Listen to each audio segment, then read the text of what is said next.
going to be a big day. Ready? This is everything that's going to make you successful long term. And this is going to change your entire life. Today we're going to talk about self-love. And if you're here, if you're in this challenge group, this is something that you struggle with. And this is something that almost every single person struggles with.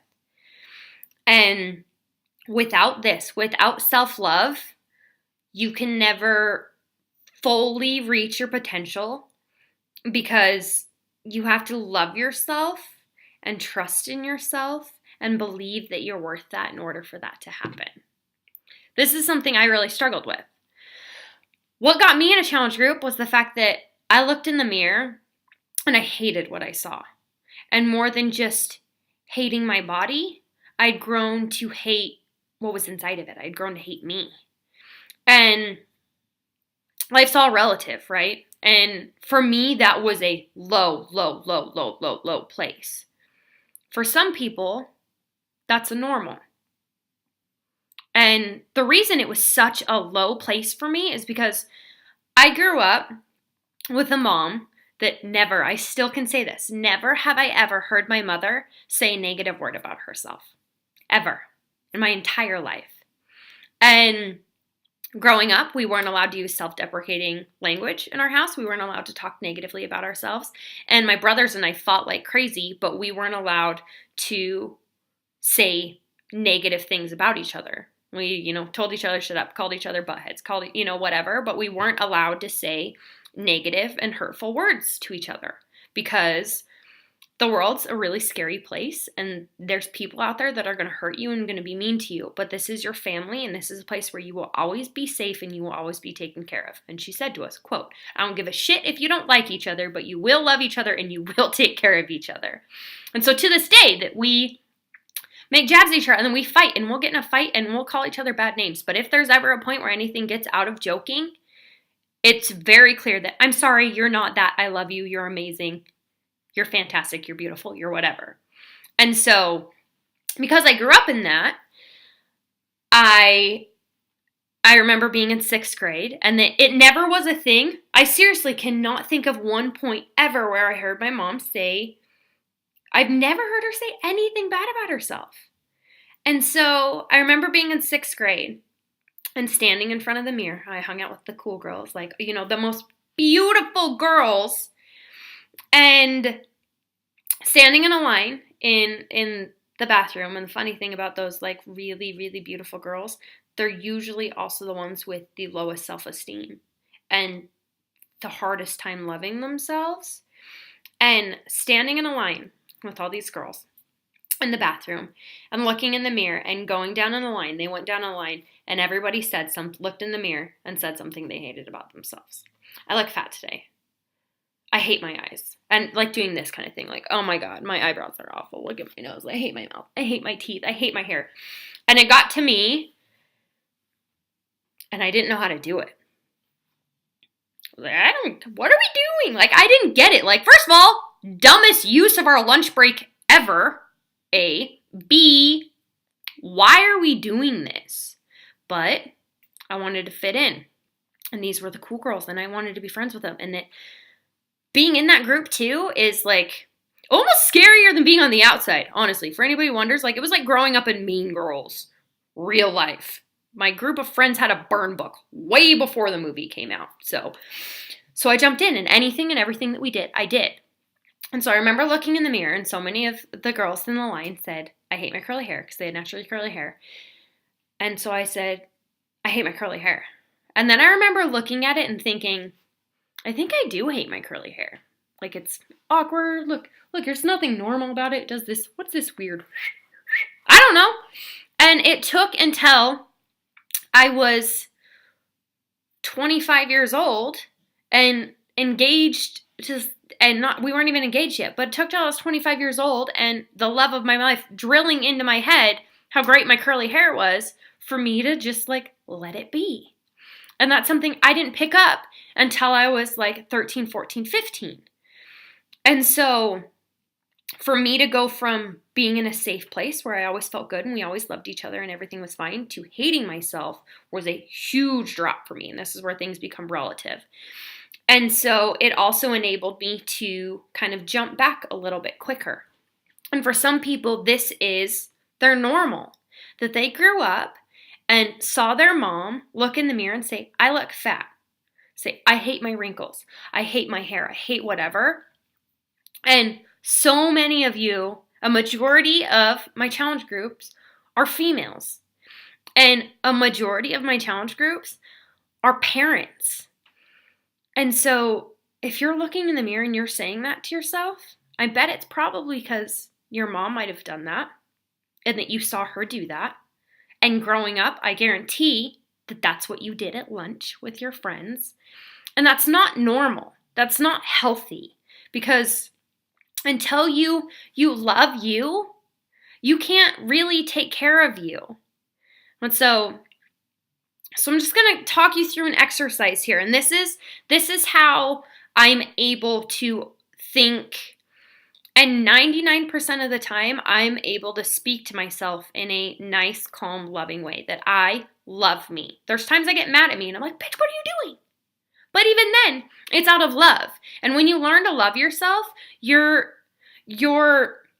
journey and your health and your everything is just going to go to an entirely different level, because you're going to be doing it out of your own best interest. That you're picking the good food and that you're working out to take care of your body, not because you hate your body. And when I made that switch in my head, because I hated my body and I hated to see myself in the mirror, and it had gotten so far that I hated me. I hated all of me.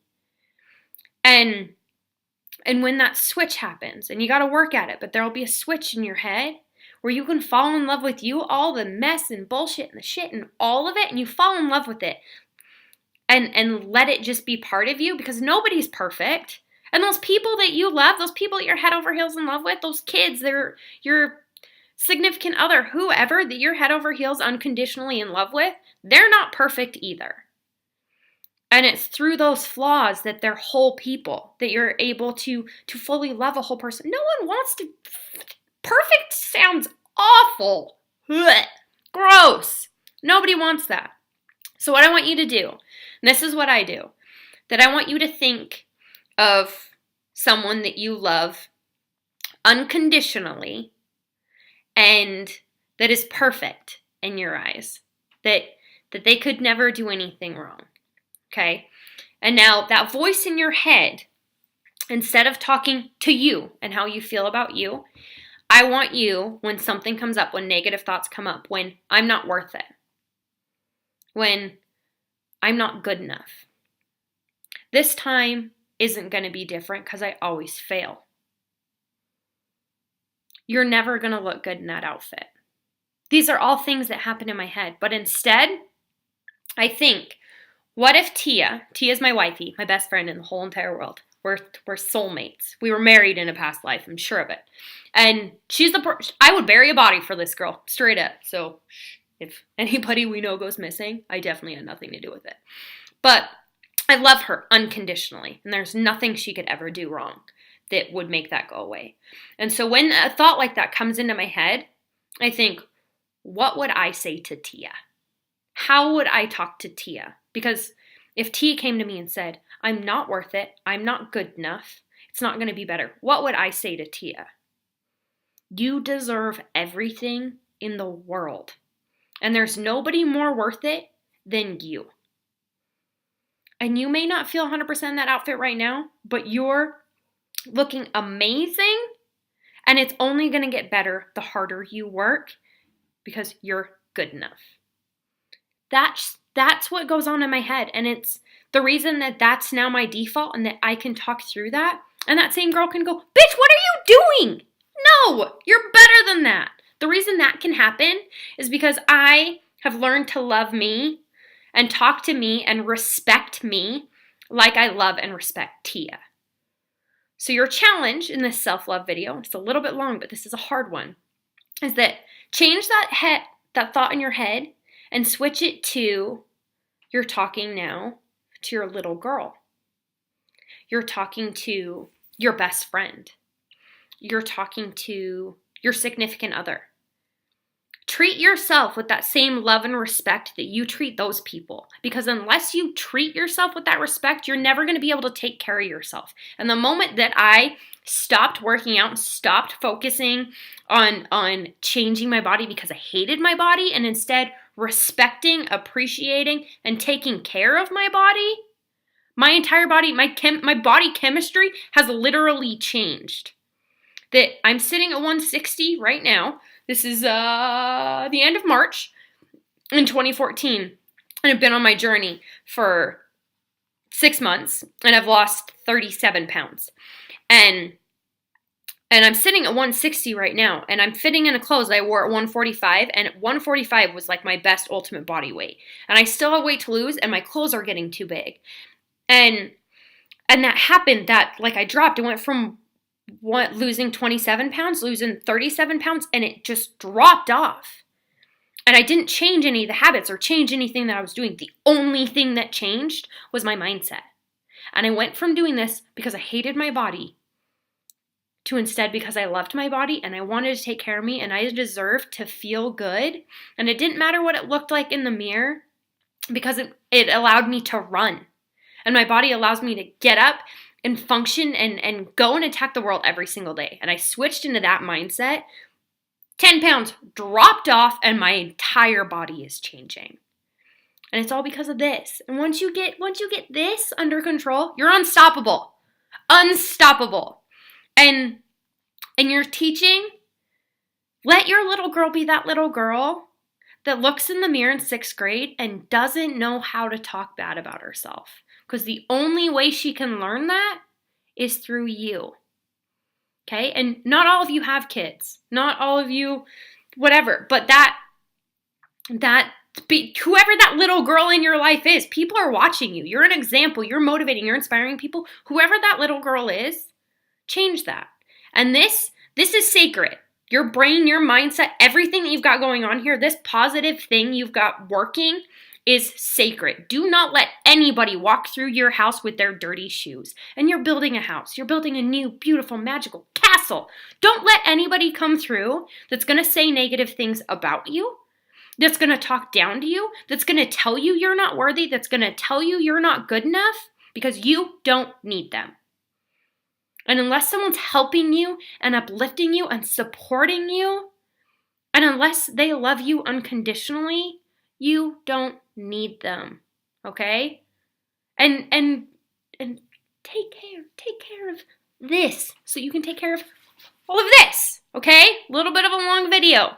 Your assignment today, I want you to post 3 things that you're going to say to yourself today. And not like, oh, you're pretty. Like, you're really awesome. You are the coolest person that I know. You deserve everything in the entire world. You can totally go and get it because you're super awesome, duper fantastic. Because you can talk to yourself this way. Because nobody else is going to talk to you that way. I'll talk to Tia that way. Tia talks to me that way. And you talk to your kid that way. Why won't you talk to yourself that way? So that's your assignment today. Post 3, really, I want big ones. And I want you to mean it. And I want you to believe it. Down in the comments today. Okay? Love